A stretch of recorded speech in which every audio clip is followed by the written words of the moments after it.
عارف لما تقف قدام فكره وتحس انها اكبر منك؟ هو ده كان الدافع بتاعي ان انا اعمل فيلم ذا جاب، وان انا اشارك في مسابقه قمه المليار.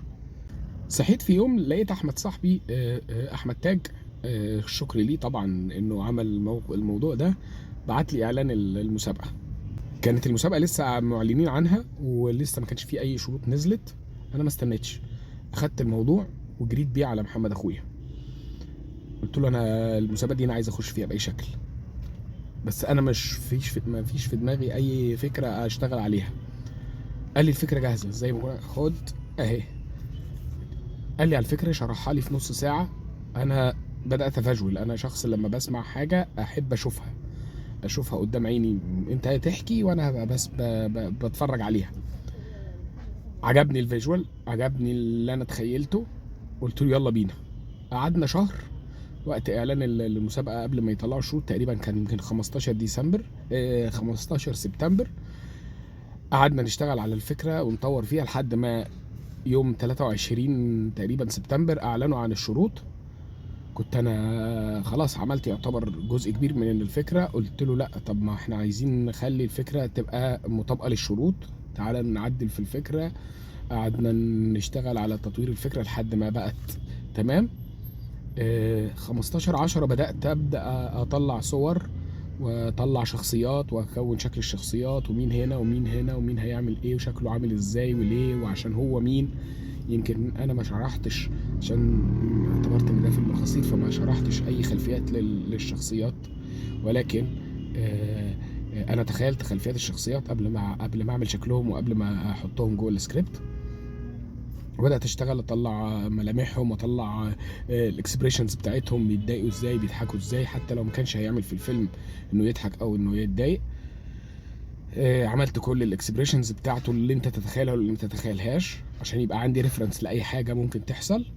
وبعدين بدات اطلع اول فيديو، وحسيت ان الموضوع كبير مع اول فيديو، مش لصعوبته، ولكن انا حسيت ان الموضوع كبير. بعدين حصل ما عندي شويه ظروف، اتلخمت، حاجات زي كده، لحد يمكن 10 نوفمبر. اليوم ده كان فارق، انا فاكر التاريخ ده كويس. 10 نوفمبر ده انا قلت خلاص انا مش هكمل، انا مش هعمل حاجه عشان الوقت خلاص. هو فاضل 10 ايام وانا لسه ما خلصتش، ولسه في مونتاج ولسه في مزيكا. محمد اخويا قال لي لا يلا هتقدر. اعتبرتها نصيحه عاديه، ما يعني مش ما اهتمتش، بس يعني عمال افكر في الموضوع. فقابلت احمد تاج صاحبي تاني بالليل في نفس اليوم ده.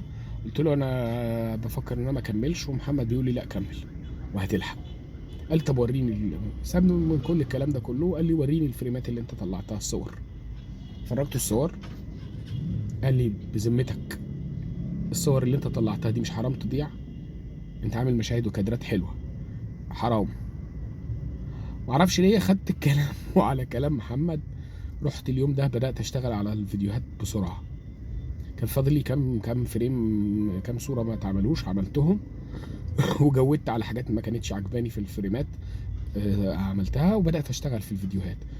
انا من يوم 10 ده فضلت اشتغل تاني. ده كان بعد ما كنت وقفت. يوم 10 ده انا بدات اشتغل تاني ليل نهار. بنام بخش انام لما الاقي نفسي مش فاهم حاجه، لحد ما يوم 16 اعتقد قالوا انه ميعاد التقديم اتمد. انا كنت في الوقت ده بجري بشتغل وحاسس ان انا بشتغل وانا مش فاهم، انا مش مركز قوي، يعني بحاول اربط الاحداث وحاجات. وانا نمكي شويه، بحب ان الحاجه تطلع ليها باك جراوند وليها سبب، حتى لو انت مش هشرحه لك في الفيلم انت هتفهمه او هتشوفه، لازم تقول ده هو كان ده، دي مقصوده ولا مش مقصوده ولا جت منه كده. لازم كل حاجه كانت ليها تبقى ليها سبب. فقعدت اشتغل على تفاصيل لحد ما هم جم قالوا انه الميعاد اتقدم. اخدت نفس، حسيت ان انا محتاج اخد بريك، افصل دماغي اركز تاني. خدت بريك يومين وبدات اشتغل تاني. كملت الفيديوهات، عملت المزيكا،